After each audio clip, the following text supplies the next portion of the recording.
Good morning, Tampa Bay. Good Is morning, it Kristin. really a good morning? Just morning. It's a somber morning. It really is. Kristin, outside of the sports that went on last night, how are you doing this morning? I'm all right. I'm a little tired, as you can see. I had a long night working and then crying, a lot of crying last night. But other than that, things are good. Things are good. Yeah, Gonna I'm get a gonna have nice to buy jog in. stock in Kleenex today when the market opens. It's probably low. It's probably the time to buy. Good Lord. Everything is just the stock market. Everything's down. The lightning, the raise, It's all coming to a crumble. it But is. yeah, But there's a lot to talk about. I mean, there is definitely a lot to talk about. And I guess the best thing to do is open it. We have to talk about the Tampa Bay Lightning. Of course, by now they dropped the huge Game 5 to the Toronto Maple Leafs 4-3, and I thought that this was going to be the decider, and that makes me nervous, Kristin. yeah, I think we kind of hit the nail on the head that they needed to come out fast, and they came out fast, and it was good, and they scored right away. Stamkos and Hedman. We said Stamkos needs to score fast, lead the team, and they did that. But then after that, they kind of blew all the momentum, especially in the third there. And I read, that the veteran on the Maple Leafs, Jason Spezza, gave a little first period intermission pep talk in the locker room. He only played 6 minutes, but the guy said that he really they wound him up and really rallied around him, and that's where they found that momentum to take the game in the third. Yeah, it was just like you said. We talked about it yesterday. You have to play fast, play and come out with a sense of urgency, and they did. Mm-hmm. And you mentioned it. Stamkos opened it up with the score. Then Hedman scored. All of the big names stepped up, but it just didn't seem to be enough. Well, and the mistakes, the penalties. I mean, too many men on the ice with veteran teams. Twice? That's inexcusable. And then, they gave up 2 goals on that same 4-on-4 sequence there, which we said when they're not in the 5-on-5, they really can't find a rhythm, and penalties come to bite them. I mean, you can talk about the officiating, but it's both sides. So you can't say the officiating is bad for either team. So everyone's feeling it, but they need to clean up their act there. That's just been killing them the whole series. Yeah, they really do. You just mentioned it earlier. 6 penalties is a lot, but the Leafs had 5. So it's not like it's not a scale tipping indifference and imbalance between the officiating. That's not what we have. You don't have 6 penalties to 1 penalty. They're even across the board. John Cooper was, after Game 3, was very upset with the parade to the penalty box. They still had 1 more penalty than the Leafs in Game 3, so it's it's both sides, but the Leafs are finding ways to capitalize on it, where the Lightning are letting it shake them, and that's been the difference there. I mean, that last goal, if I'm a Maple Leafs fan, seeing that last goal was, that was beautiful. Just watching that. I mean, it was bad for us, it was a dagger, but they really found that momentum there, and Lightning need to bring it back here. We've been talking about stats. I mean, obviously it was Game 5, so we have not been good in odd number games, and 79% of teams that win Game 5 go on to win the series. But you can't count this team out. When their backs are against the wall, they find ways. They are coming off the loss. They are undefeated still. But they've only been in the elimination game this whole run twice to the Stanley Cup, 1 time last year. So elimination games are not, there haven't been many. Yeah, that's difficult because that was also a Game 7 too. So the series was still even. They weren't playing from behind to where you're going, okay, well, this is not only must win, but it's must win twice now. Yeah, back to back. So that makes it a little more difficult and a little more scary.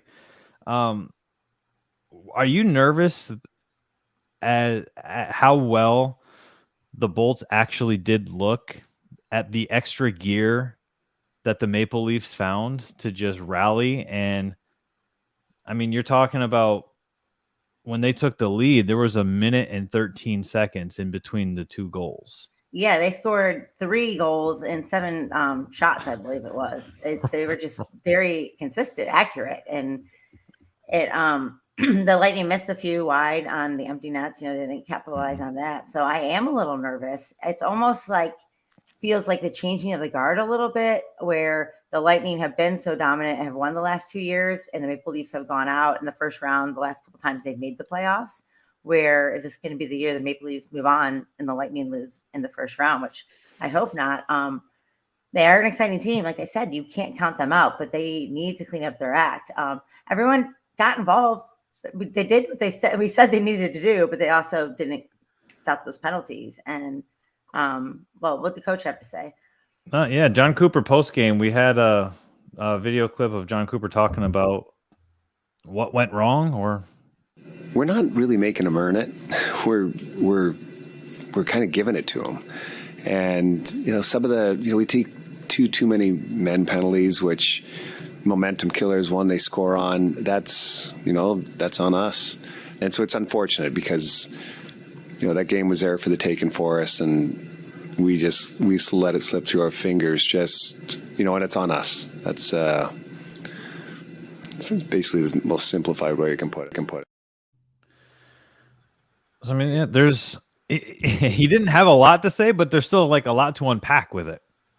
Yeah, and Vasilevsky, we talked about him yesterday. We thought he's allowed 3 goals in every single game, and at least 3 goals. And we thought with the ratio, but maybe he needs to step it up too. The whole team, and like they said, they are giving it away. They aren't making the shots. They could have had those few on goal. They're 1-5 on the power play.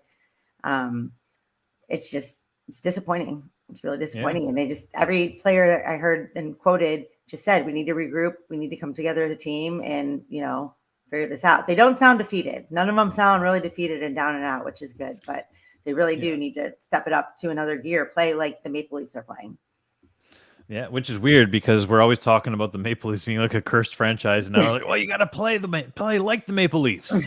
Yeah, watch those guys do what they're doing. Yeah. They're playing with a lot of heart. They're playing, you can see they want this series, and you can tell it was a fun game to watch last night. I mean, I said that there've been blowouts. This is the first game in the series there's been a lead change, which is actually kind of crazy. Honestly, it really is. Steven Stamkos said it was a bad omen that the team couldn't go up 3-0 during that extended 5-on-3 power play, and basically chalked that up as the reason why they lost, and was like, I'm a strong believer in if you can't capitalize on the opportunities that are presented to you, you're probably going to be on the basically the short end of the stick, which is not inaccurate in the least bit. Mm-hmm. I mean, he's been around a long time, so he knows. Now, let's say they do lose this elimination game and the season's over for them. Do you think this is the end of this Lightning dynasty, or do you think they can come back, regroup next year, have the same team, same guys, and go for a run again? It's funny you asked me that because I had it lined up to ask you that. So we're reading each other's mind. It's only day 3 and we're already there. Fantastic. I love it. It's easier to keep a band back together when everything is going well. Mm-hmm. That being said, I think it was yesterday where we talked about it. 13 of the players on this team have both rings. So that kind of shows that, okay, maybe don't panic. You're still going to be a contender unless they decide to blow it up. But I mean, they're still, I think the entire way through the season, they never dropped lower than 5th in terms of Vegas odds to win the Stanley Cup at any point. And that says a lot. And players have to understand that as well. Like, you don't win back-to-back Stanley Cup. I don't care if people want to say, yeah, well, it was in the bubble. They faked a Nikita Kucherov hip injury, which is totally bogus. Like, you don't send somebody to get surgery for no reason. Like, people aren't just saying, yeah, you know what, just cut my hip open and we're going to record video of it, but none of it's real. Like, come on, guys. Yeah. So for me, I don't think that. I think they definitely keep the nucleus together, And I think they need to address the areas of concern, which are quick scoring, quicker on the skates. How many times have we seen breakaways from the Maple Leafs in this series? We've seen it quite often, or odd man rushes. We've seen it very often, Kristin. So having said that, what do you think? Cooper was saying, it starts with defense. You got to defend your goal. You got to start with defense, and then the goals will come. And that's what you're just saying right there. When they're not playing defense and then you're scrambling and playing from behind, it makes it a lot harder. It's almost comparable to the Bucks, thinking like they won the Super Bowl and then they go out, against the Rams in that game. And then, what's going to happen is, Brady comes back and stuff. So I do think with this Lightning team, we've seen it before as well. Like they were so dominant and then they got swept by the Blue Jackets a couple of years ago, come back, win the Stanley Cup. So I think they do stay together. The Lightning are known for keeping guys for a really long time. Guys stay in this team forever.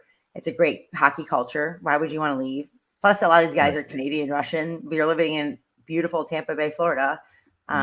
Great owner, great arena. Why would you leave? Love Cooper. So no state tax either. I mean, and you have the best fans in the league. I mean, the Lightning fans are it's great because the thing about Lightning fans too was everybody's from somewhere else around here. Not everybody's from, we're both from somewhere else. And everyone's, you're a Cubs fan, you're a Yankees fan, you're a Packers fan. But I think in the area, most people that kind of transplant here end up being like myself, Lightning fans. And that's something that a lot of people can come together with. So it's a great culture, great hockey town. And so I see them being probably a pretty good team for a long, long time. Yeah, I think you hit the nail right on the head. They've got too many rights for it to go wrong. Mm-hmm.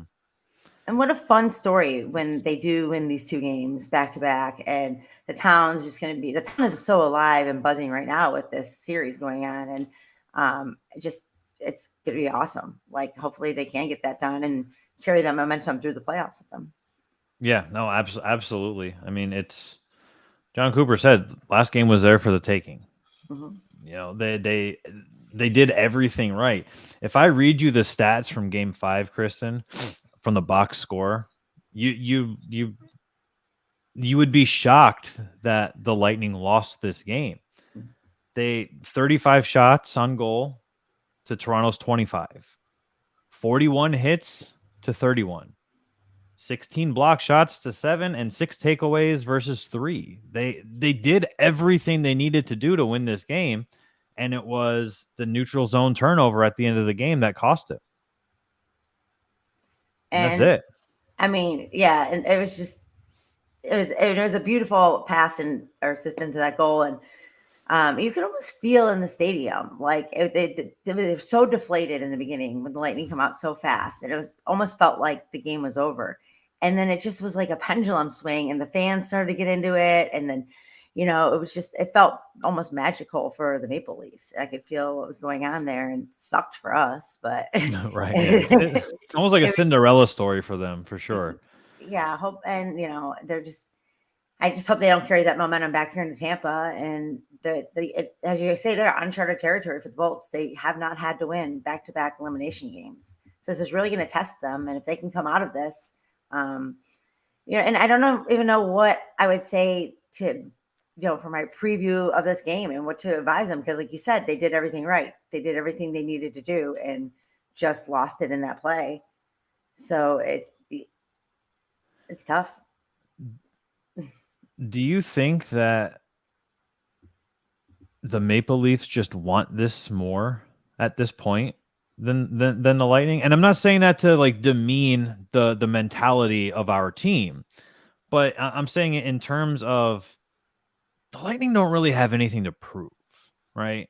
The Maple Leafs, on the other hand, have a lot to prove. It's that underdog story. They're playing with the chip on the shoulder. We see it all the time in sports. The Cinderella, the team that goes, the 15 seed that goes to the Sweet 16. So yeah, I think that it's almost the Lightning been there before. I don't want to say that they're complacent, but they've definitely been there. And this locker room pep talk by their veteran who was only on the ice for 6 minutes, so this guy's definitely a cheerleader for them. And they saw that and they rallied around him. And that it was a great goal in the end, a great goal for them. And they just, I don't think they're the better team, but yeah, they might have a little bit more heart, a little bit more grit in this. Yeah. And hopefully at some point between now and puck drop tomorrow, the Lightning realize that, like, hey, like this team, if we're being honest about it, the Maple Leafs have nothing to lose if they lose this series, but the Lightning have everything to lose if they lose this series. They lose that opportunity at a three-peat. Mm-hmm. I don't want to say they lose the opportunity at creating a dynasty, because I still think that back-to-back plus another playoff run, I still feel like they're in the midst of creating a dynasty. They could keep the band back together next season. They could lose this season. They could lose this series. Season's over. But if they keep the band back together,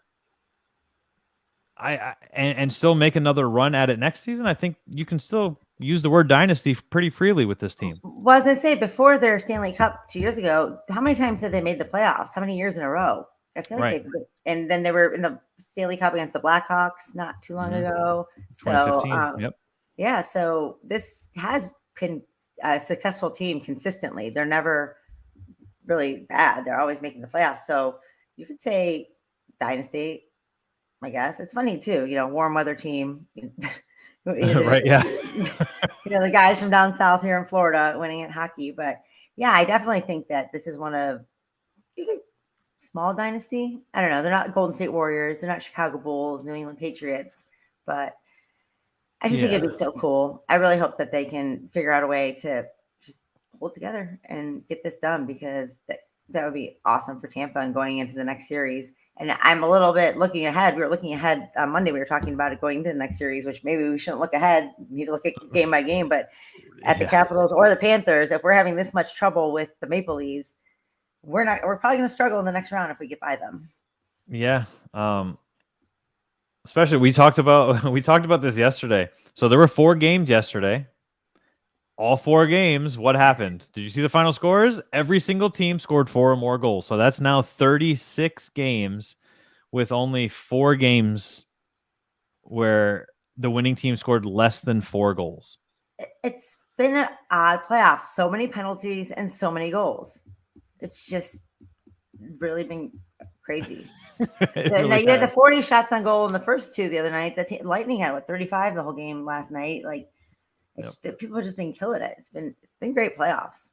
Yeah, it's been highly entertaining from a hockey fan standpoint, for sure. From a Bolt standpoint, well, maybe the adversity is good too. They need to face a little adversity, so if they do get out of this series, they will have had that under their belt to face whatever team comes out. Yep, I totally agree.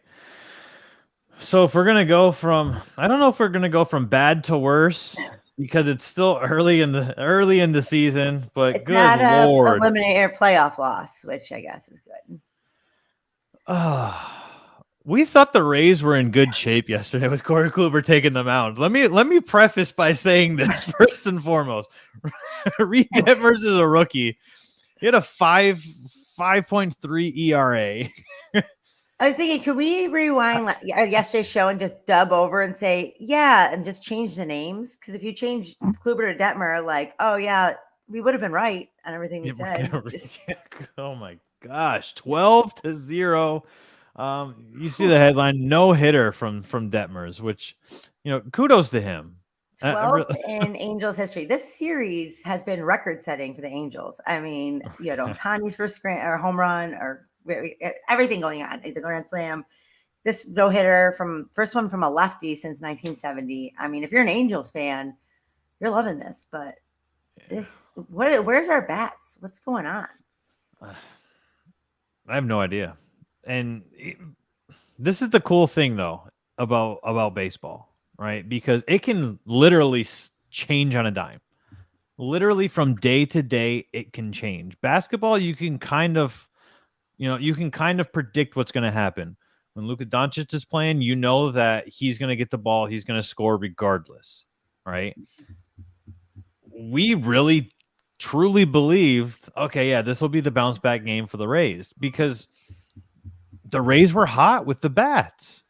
Yeah, and you had their veteran Kluber going against Detmers, which I think it's his second start or something. I don't even know. Yep. And then you had Rondon batting lefty, hitting his first home run. Like they were just out there playing with us now. Like, let me try batting left. We're up 8-0. Oh, I'm gonna hit a home run. And then we're facing now. We have Ohtani tonight, so right, yeah. So it's not looking good. We could go from bat.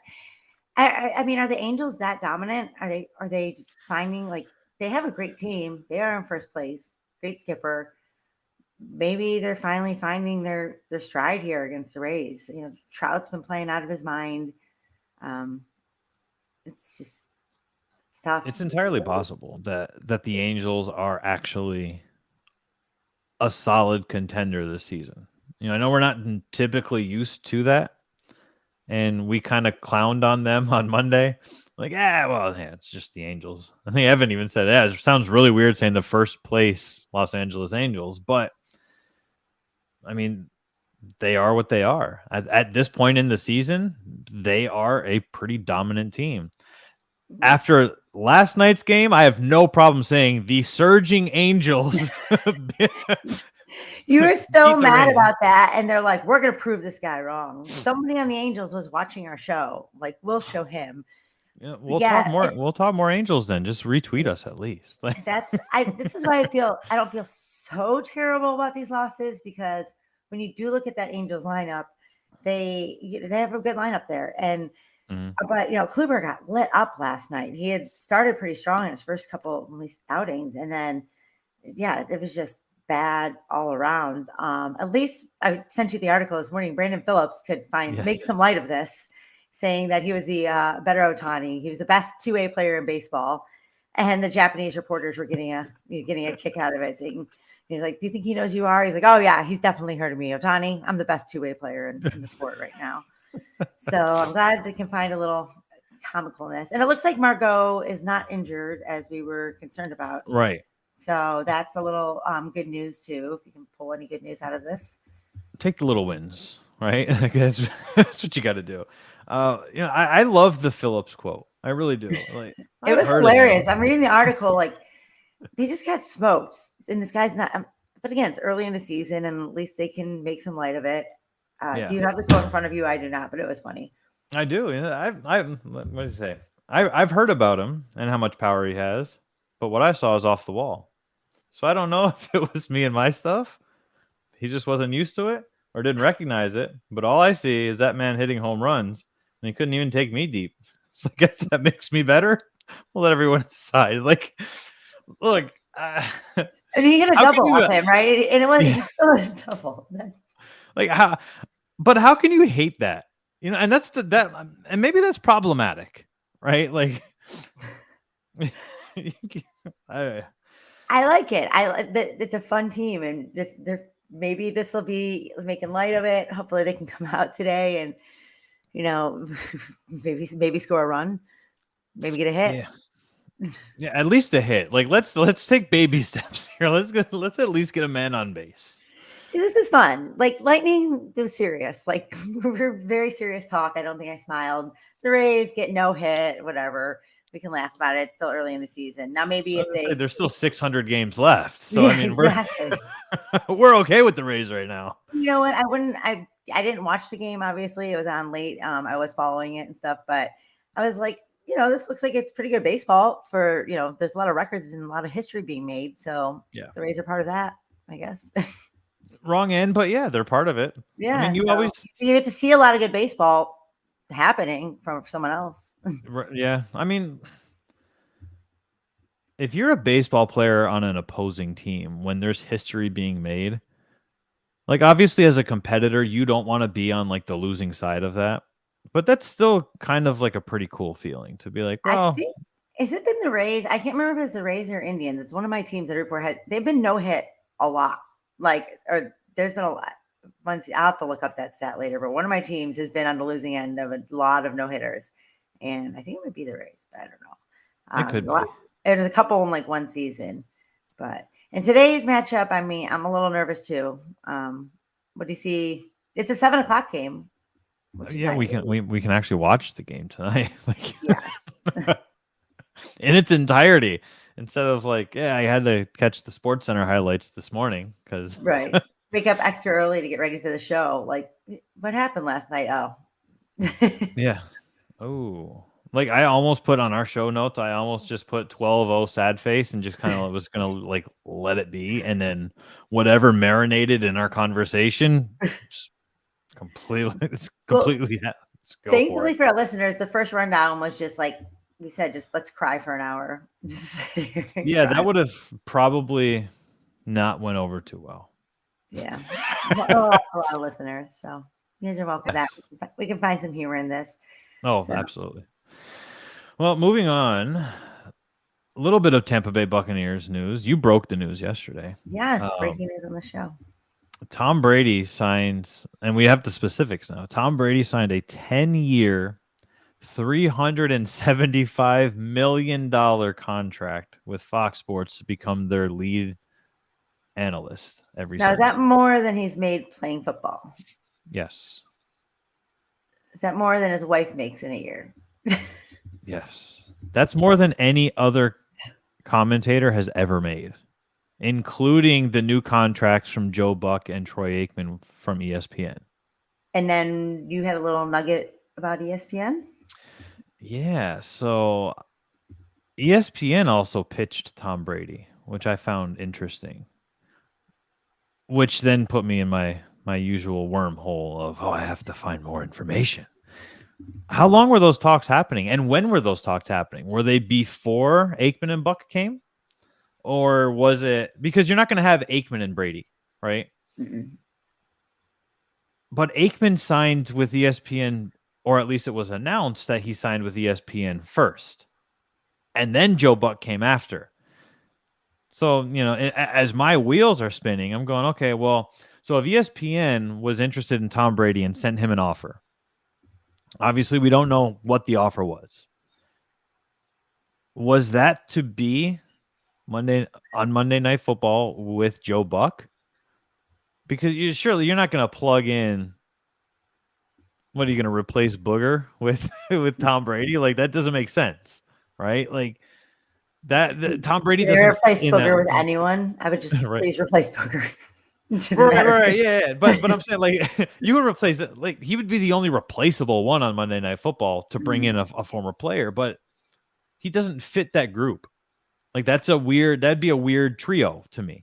I hate when they show Joe Buck and Troy Aikman in the booth. It's always so awkward. It is just like, so I feel like there's so much tension. I just can't. I just hate it. I hate it so much. I'm really excited for Sunday night with Collinsworth and Tirico. A lot of people don't like Chris Collinsworth either.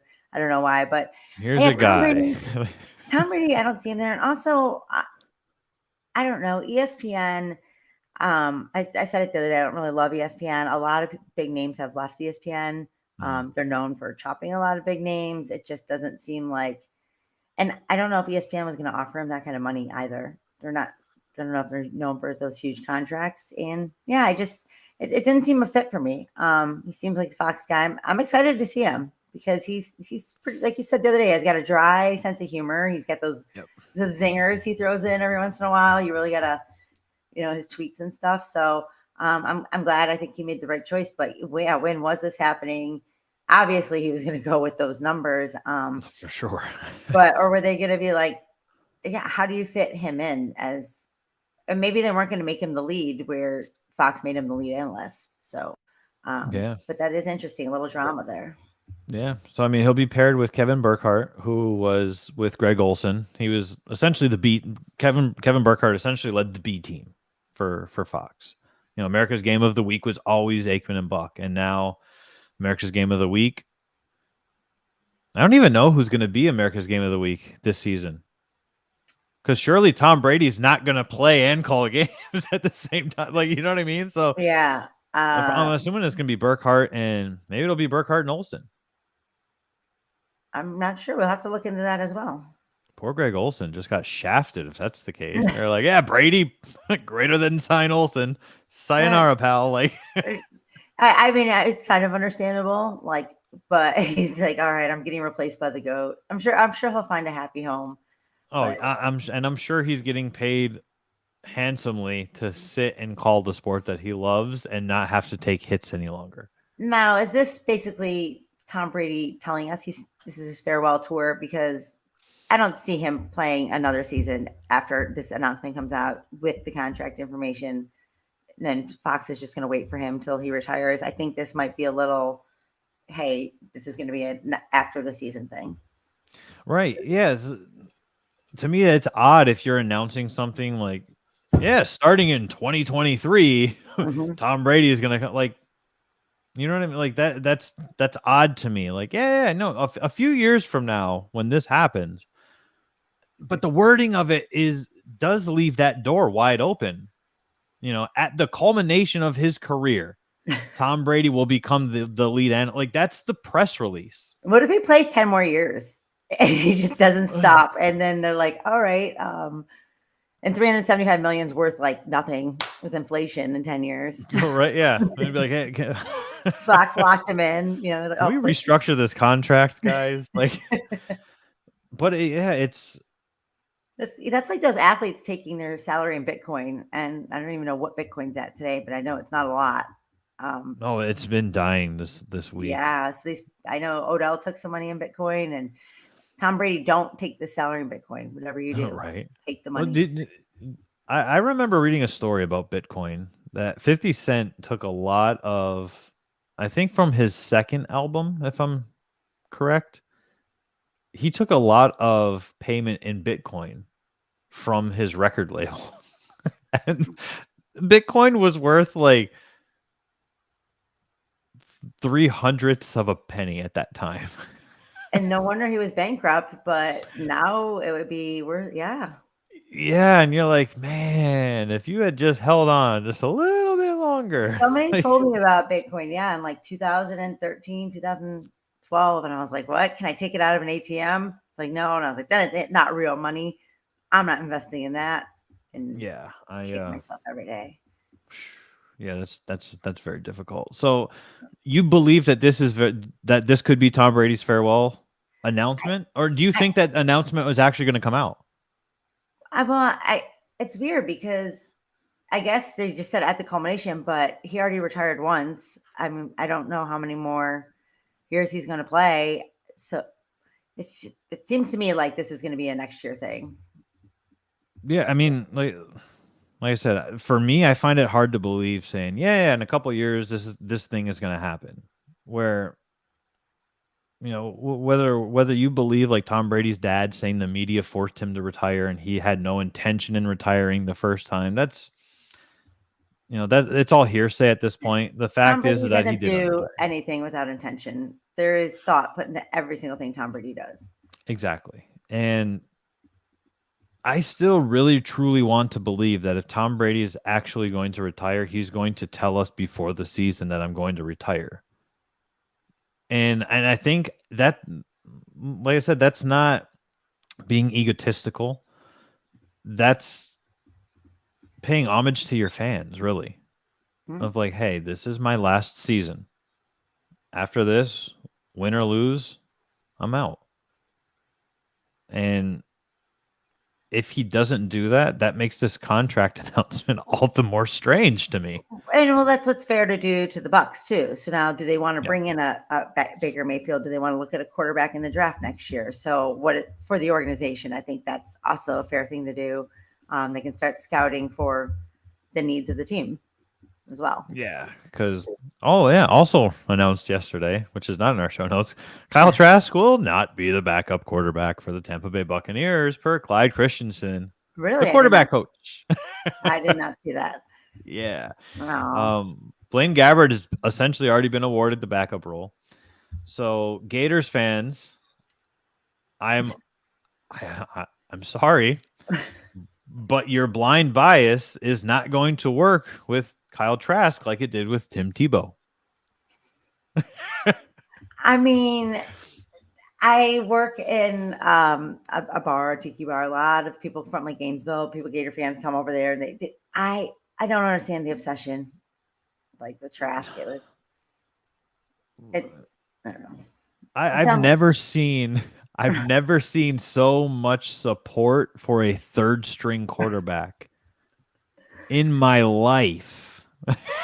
And I've covered the NFL professionally for 10 years, Kristin. I've never seen this. I mean, Florida wasn't even that good when they had him. I don't know what is it just because they had the comparisons or it's a Gator quarterback who made it to the NFL, and I don't know. I get it because most Gators fans are probably Buccaneers fans. Yeah. So from that aspect, I understand that this is your guy, and your guy from your school got drafted to your favorite professional team. I get that. But look, Blaine Gabbert and Ryan Griffin were both gone in the offseason. They were both free agents. Tom Brady was retired, and they were both gone, which left Kyle Trask as the only quarterback on this team. And we heard that they were interested in Deshaun Watson. We heard that they had sent out feelers about Jimmy G. We heard Bruce Arians and Jason Light both talk about liking Baker Mayfield. We heard these things. Bruce Arians did say we drafted Kyle Trask in the second round for a reason. And I understand that because you don't just blow a second round pick, right? You don't just say, unless you're the Minnesota Vikings and you miss first round picks and say, sorry, we didn't get our pick in on time. Just go on without us. And this happened twice. I don't know how that happens, but could you technically say that Trask was the starting quarterback for the Buccaneers for about 2 weeks when he was the only guy on the team? Technically, yes, you could. There you go, Gator fans. Yes, you had your moment, and now it's gone. But look, and we don't know if Kyle Trask is going to be a bust. We don't know if he's going to be the next Tom Brady. You don't know that. So when somebody goes, oh, yeah, but Kyle Trask is better than Baker Mayfield. How? How do you know that? There's a lot of people better than Baker Mayfield. So that's not really something I want to hang my hat on. But yeah. you have that where you've got game film and you've got stats that you can break down. Like this guy's not even taken a snap in the regular season last year. And I get he was a rookie, but you could have put him in at the end of games instead of Blaine Gabbert just so he could at least get on the field in his rookie season and feel that atmosphere. Because obviously if your third string quarterback is coming in, the game's over. You're in victory formation, you're taking a knee. When he was in Florida, he had Pitts was his tight end, right? Yes. And we saw how well Pitts did. So maybe, I don't know, maybe Trask is that good, but it looks like Pitts might have been the guy who made Trask look like a stud. Yeah, which is absolutely entirely possible. And like I said, I get it. Give Trask a chance. Sure. I get it. But at the end of the day, the people that actually get paid to make these decisions have decided we're not going to give Kyle Trask a chance. And you have to he had his year to sit behind Tom Brady and learn. And if he hadn't improved or made that jump to be Tom Brady's understudy, then yeah, the people who know what they're doing seem to make good decisions. Right. And to me, like I said, that's a telltale sign of where I strongly believe the Buccaneers see that he has not improved as quickly or adapted to the game speed of NFL as the coaching staff was hoping. To announce it before OTAs even start, like, no, he's not even going to compete. It's Blaine Gabbert's. Like, dude, that says a lot to me. Yeah. It's who knows if they're going to be on the team next year? I mean, they're known for moving their backup quarterbacks around, so it's very true. Yeah, I mean, yeah. Clearly, this is. I think we've been both in agreement at this point. Clearly, this is Tom Brady's last season. I think Fox Sports also hopes that it's Tom Brady's last season, and we're gonna go on from there. And maybe I don't see Blaine Gabbert being a starting quarterback in this league again.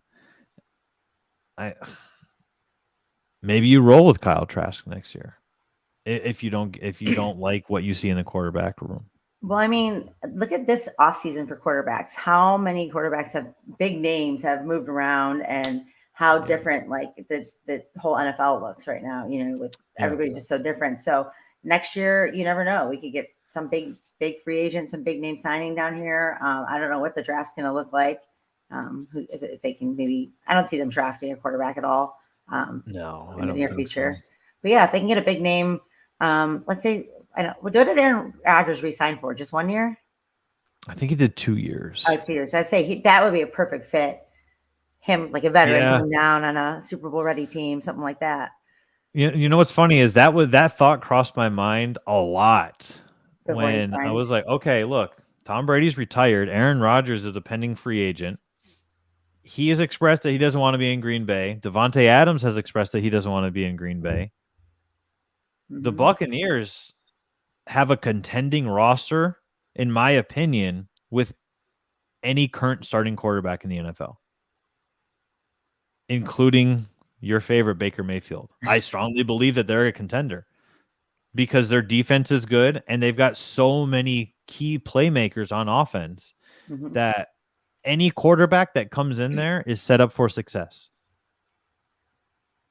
And you plug in Aaron Rodgers, Kristin? Shit. And who wouldn't want to come, to that team that's built and that missing piece? Yep. I would be a terrible front office person, probably you as well, because I love these scenarios. And I'd be like, oh, let's go get this guy. He'd be a perfect fit. Oh, absolutely. Fantasy booking is so fun. But I mean, and it's, I guess the quote unquote Madden GM mode, right? For in real life. But yeah, it's sorry, my dog's crying. Uh-oh. Oh, did you show your dog the highlights from last night? Is that what's going on? He's like, are we still talking about the Lightning? Yeah, so the draft will be better. It'll be deeper for quarterback this coming season. But I don't see, I really strongly believe that, especially Bruce Arians likes older quarterbacks. He's a quarterback whisperer.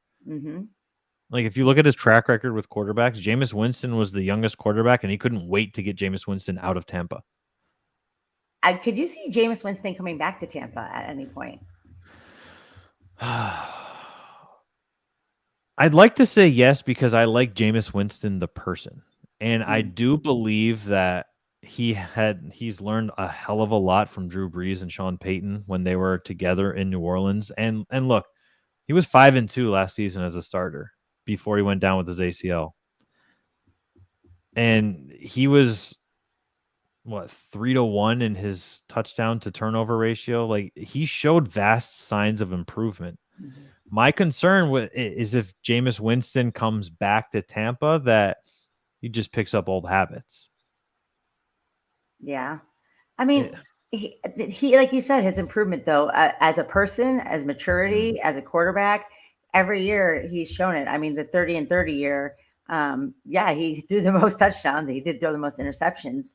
I don't know how much that LASIK surgery helped, but the Saints are a great organization. I think being there definitely did help him. I think he loves Tampa, though. I think he really was upset because he was proud to be drafted here. And I think he was upset it didn't work out the way he wanted to. And I think he would be happy to come back if they wanted him. And if they, wanted to bring it, maybe him and Bruce have that relationship. Maybe Bruce could say, like, let's try this again.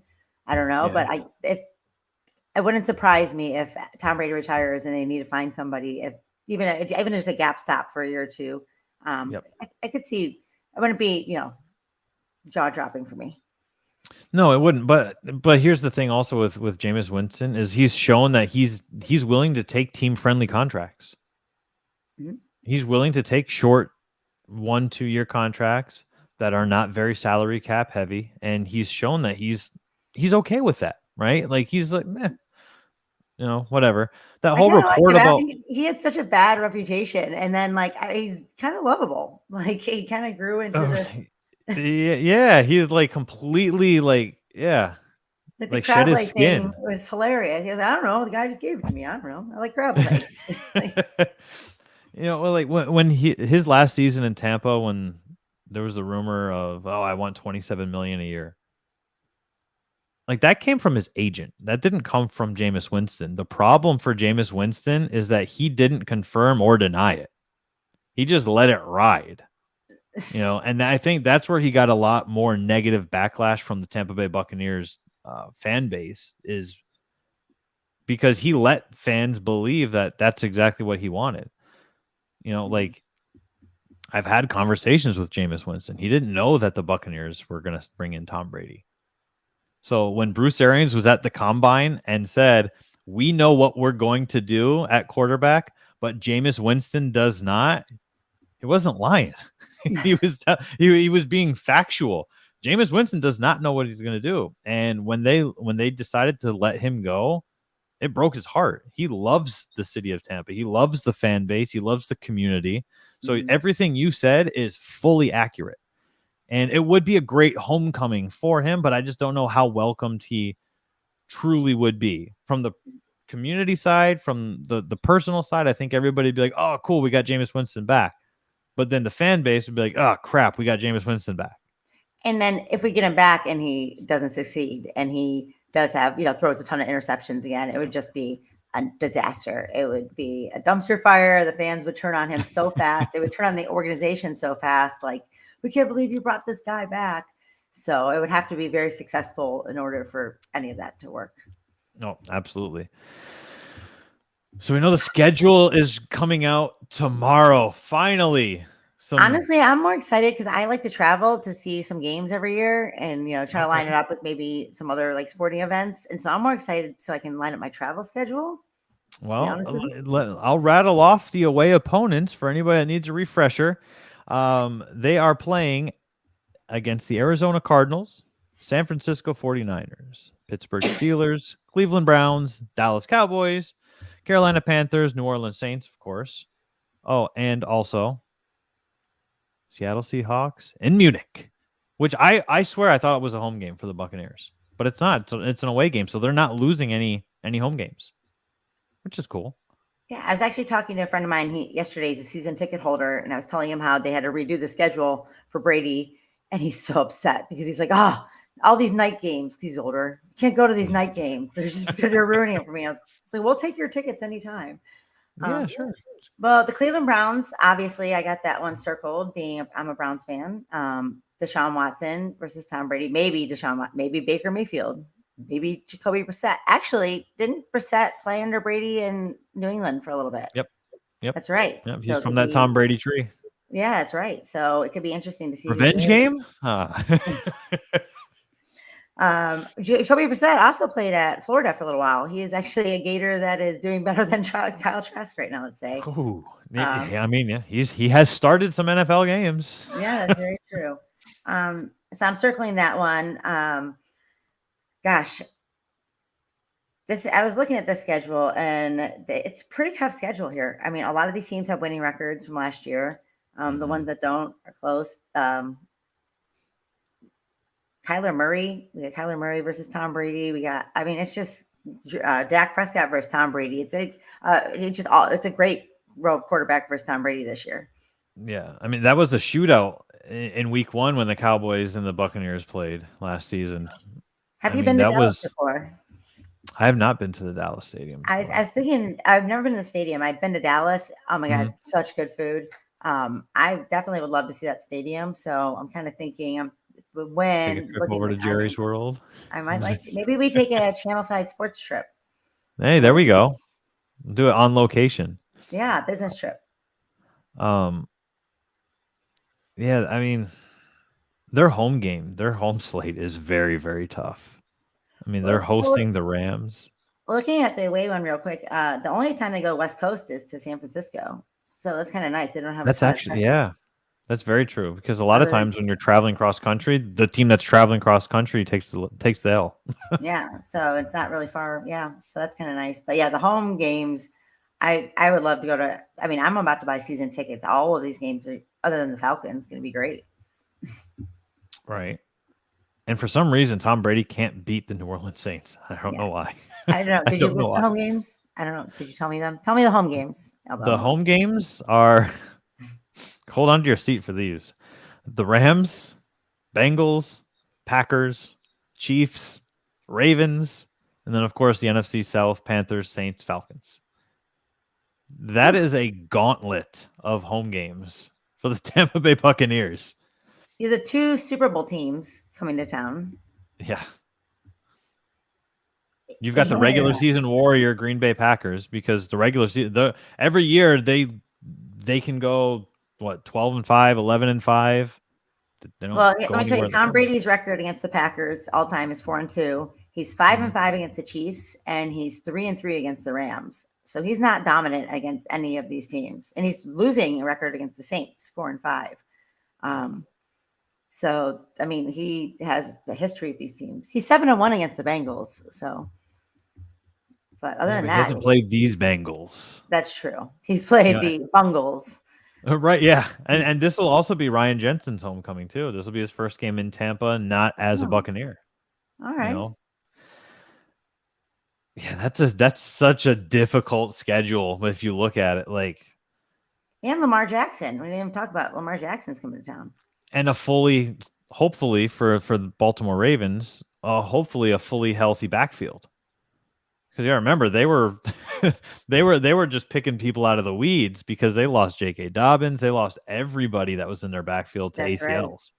Right. Yeah, and if you got that backfield coming, you got Christian McCaffrey obviously coming here. Yeah,